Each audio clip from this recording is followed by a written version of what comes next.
Assalamualaikum warahmatullahi wabarakatuh. Hai. Kali ini saya nak kongsikan tentang kewangan sikit. Benda yang ramai orang anggap benda ni basic sangat. Tapi benda ni lah yang buatkan ramai orang gagal untuk mendapatkan satu kewangan yang bagus. Saya contohkan mungkin ada antara orang di luar sana ataupun anda sendiri ada gaji tapi hujung bulan tak cukup. Ada gaji tapi hujung bulan saya habis, tak ada pun buat simpanan. Bila dapat gaji yang ada tu asyik belanja sampaikan over budget, tak ada langsung simpanan. Tak boleh pun nak buat simpanan. Kalau bagi yang belum beli rumah, sampai sekarang pun tak mampu nak beli rumah. Walaupun gaji tu banyak, ada side income, ada macam-macam kewangan income yang datang, ada gaji, daripada bisnes katakan, tapi tak boleh juga nak kuasai kewangan. Sebabkan kewangan kita bulan-bulan tu boleh katakan kewangan yang gagal. Kenapa kita tak mampu nak kuasai kewangan kita itu? Sebabnya inilah yang saya nak ceritakan. Inilah yang saya nak share kepada anda semua. Boleh? Dan bagi anda yang melihat saya ni dalam post, pastikan anda klik button share, komen. Saya nak tahu lebih lanjut, like post ni. Semoga mudah-mudahan ramai lagi yang dapat manfaat daripada perkongsian saya kali ini. InsyaAllah, pertamanya saya nak kongsikan adalah berkenaan dengan kalau nak kawal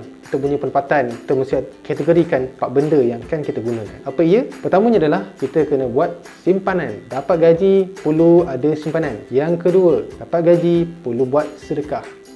Perkara ketiga, inilah baru kita guna untuk belanja. Belanja tetap. Ada 2 benda belanja. Belanja pertama, belanja tetap. Yang kedua adalah belanja berubah. So ada 4 kategori. 4 perkara untuk menjadikan anda punya kewangan ni betul-betul bagus, betul-betul terurus, betul-betul sistematik. Pertama sekali saya nak uraikan adalah contoh belanja tetap. Belanja tetap ni seperti kereta yang anda bayar bulan-bulan, juga motor yang mungkin anda hutang, bayar bulan-bulan tu adalah belanja tetap. Kalau anda dah beli rumah, installment rumah tu merupakan belanja tetap. Kalau katakan menyewa, itulah belanja tetap. Apa lagi belanja tetap? Seperti yuran sekolah anak, yuran taska, bil-bil yang mungkin bayar tetap juga. Itulah kategori untuk belanja tetap. Kemudian kedua adalah belanja berubah. Belanja berubah ni biasanya tol, makan minum, minyak, lagi mungkin beli baju dan sebagainya. Itu adalah belanja yang boleh ubah. Kita boleh strukturkan balik apa yang kita nak kurangkan, apa yang kita nak lebihkan. Ketiga adalah simpanan. Simpanan ni saya tekankan, jangan jadikan ia sebagai benda yang kita akhirkan. Ada banyak kategori sebenarnya. Bukan sekadar simpanan semata. Anda boleh letakkan dalam simpanan itu sebagai takaful untuk perlindungan anda, diri anda sendiri, ataupun perlindungan untuk satu family. Terusnya simpanan yang anda boleh keluarkan. Ini perlukan satu cash tunai. Anda boleh simpankan di dalam tabung haji sebagai contoh. Yang ketiga adalah pelaburan. Ini mungkin anda nak masuk unit trust, amanah saham, pelaburan yang mendatangkan pulangan sekian-sekiannya dalam beberapa tahun. Dalam masukkan kategori ini adalah sebagai simpanan. Kalau katakan anda letakkan 10% simpanan dan nilai 10% tu sebut mungkin dalam katakan 500. Pastikan bahagikan ikut 3 perkara ni. Berapa nak letak untuk pelaburan, berapa nak letak untuk simpanan sendiri, cash tunai, berapa pula nak letak untuk takaful. Jangan semua benda nak fokus pada takaful semata ataupun simpanan semata-mata ataupun pelaburan semata-mata. Tak boleh. Kalau macam tu caranya, itu menyebabkan kewangan anda jadi parah. Seterusnya adalah sedekah. Sedekah ni sangat-sangat saya tekankan. Kenapa? Dalam sedekah, inilah yang akan membersihkan harta anda sebenarnya. Dengan sedekah ni banyak kategori. Pertamanya, fokus dia adalah bagi mak ayah, duit mak ayah. Dan saya selalu fokuskan untuk bagi mak ayah ni biarlah 10% berapa gaji yang kita terima setiap bulan. Kemudian adalah kita nak sumbangkan menjadi zakat. Kita nak jadikan dia sebagai sedekah harian kita. Kita nak jadikan dia sebagai wakaf. Ini dia masuk dalam sedekah. Dan saya nak tekankan lagi, mesti ada portion untuk sedekah setiap bulan. Jangan anggap hidup kita ni, gaji yang kita dapat ni, pendapatan yang kita ada ni semata-mata untuk belanja. Tolong ingat benda ni. Selain kita ada simpanan, selain kita ada belanja tetap, selain kita ada 3 benda ni, yang penting adalah salah satunya adalah sedekah. Yang saya sebut tadi portion tadi, zakatnya ada, mesti ada, wakaf mesti adanya, sedekah harian ke atau mingguan ke, bulanan ke, kena ada. Sebab inilah salah satu benda yang paling penting untuk memastikan kewangan kita ni sentiasa barakah. Ada berkat di dalamnya. Kalau tak ada benda ni, cepat-cepatlah buat. Jangan tunggu. Jangan rasa gaji tak cukup. Sampai bila nak rasa gaji tak cukup? Sebab apa gaji tak cukup? Inilah salah satunya. Yang sebutkan adalah bila tak adanya sedekah, infak yang kita boleh guna pakai kita boleh berikan kepada orang lain. Bila tak ada benda ni, tertutuplah rezeki kita pada rezeki yang lain. Saya tekankan, kalau nak pastikan kewangan anda ni betul-betul terjamin, kewangan anda ni betul-betul berada dalam keadaan sistematik, berada dalam keadaan dipermudahkan, jangan lupa untuk sedekah setiap bulan. Seterusnya, mulakan, saya nak tekankan juga dalam kita nak merancang kewangan ni, yang berempat tadi, 4 benda yang saya sebut tadi, belanja tetap, belanja berubah, simpanan, sedekah. Benda penting juga, paling penting adalah simpanan. Benda ni anda kena buat semasa dapat pendapatan ataupun gaji pada awal bulan. Benda awal yang kena buat adalah benda ni lah, simpanan dulu. Kemudian lepas buat simpanan, berapa portion anda nak buat simpan? Contohnya 10% gaji, katakan 10% gaji, letakkanlah 10% tu dalam satu tempat yang takkan dikeluarkan lagi. Anda lupakan terus supaya tak adalah dia nak keluar balik. Okay? Seterusnya sedekah. Sedekah ni sangat penting. Dan ramai orang tak buat pun benda ni. Tak buat pun simpanan dengan sedekah ni, ramai sangat orang tak buat. Dan inilah saya nak tekankan. Dalam kita nak pastikan kewangan kita setiap bulan ni berada dalam keadaan on track, saya berada dalam keadaan stable. InsyaAllah inilah yang saya dah praktikkan. Mana sebelum ni saya tak buat pun tentang simpanan, saya tak buat pun tentang sedekah.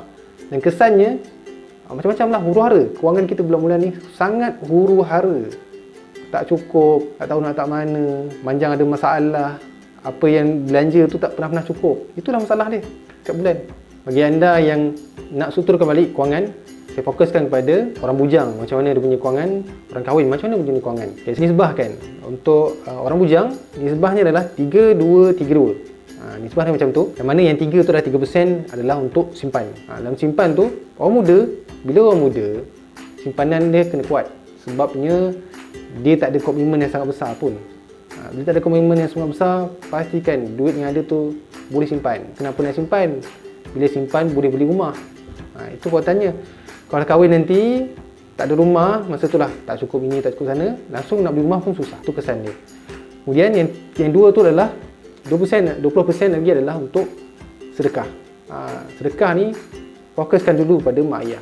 Kalau ada mak ayah, bagi mak ayah. Jangan lupa mak ayah di kampung tu. Walaupun mak ayah kita kaya sekalipun, bagi dia. Ini salah satu kita nak dapatkan barakah daripada mak ayah kita.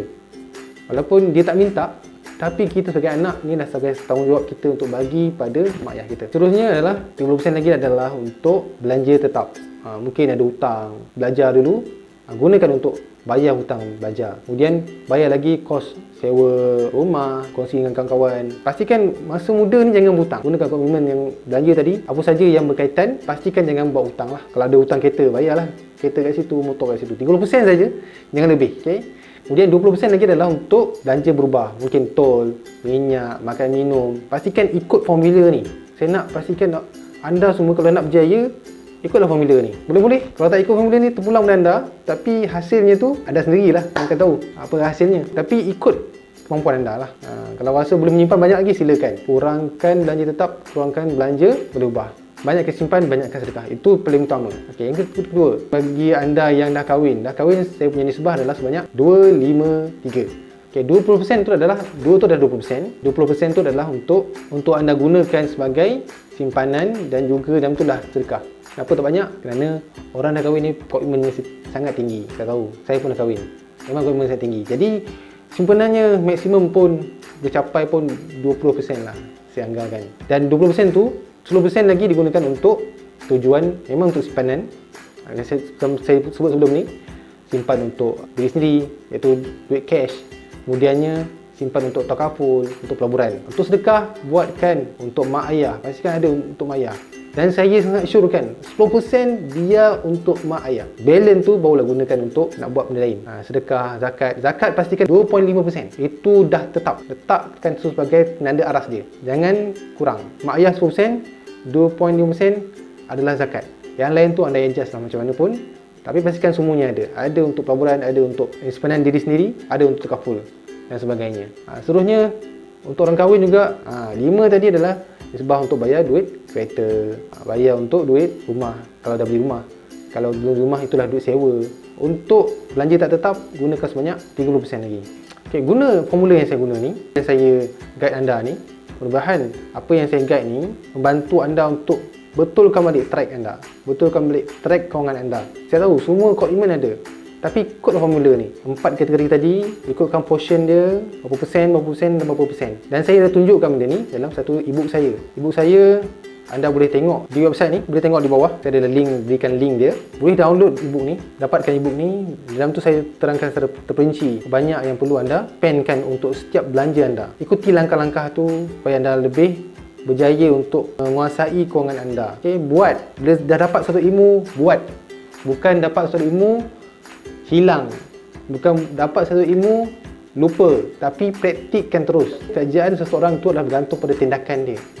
Bukan berapa banyak ilmu yang dia dapat. Anda belajarlah kitab, 10 kitab, 20 kitab, 100 kitab sekalipun, kalau satu pun tak diamalkan, maka tak ada nilai lah ilmu yang anda dapat tu. Okay, saya harapkan anda praktikkan apa yang saya kongsikan ni.